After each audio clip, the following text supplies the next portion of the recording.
مرحبا شماره از انور یلماز از دیاربکر را شما همین امره سلمان و خوشروانه شما سیدی وشید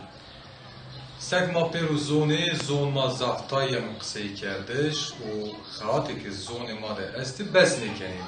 چند حوالی سمدو که خواهات زیده بکری و زون ما را خدمت بکری کانال ونگ تیوی آ کردی ما بونی و ونگ تیوی شار ما کردان زازایان را خیلی بود و از سمد کو دستک بدی نه کانالی از نا ویدیو ده قصه کنار از اون جوانا و خیلی بود و از شما پیرون آوازنا ما همون ونگ بده ونگ تیوی ما واید جلجی ما دستک بدی جه ما پاشتی بدی جه و نه خباتی هم مندبی هم زی و خباتی بینی ویجی ورده مازان تای ملت استی به هزاران و شان اینان تلویزیون به سیان تلویزیون اینان دستگی اینان استی لا چه حیف که شار ما بندست و شار ما راست حقیقتی ینو دستگی ما ضعف که سمد که شار ما وایر دولت یانزی ستاتوی نیو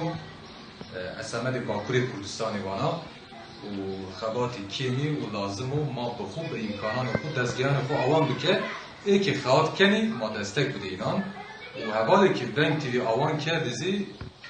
دست به این خواهد که جایی کردی و ما کسی که خواهد زون خود کنی زون خود خدمت کنی ما وقتی که نه خباتان بیدنی ما زحب کیفوش کنی از زحب کیفوش بیا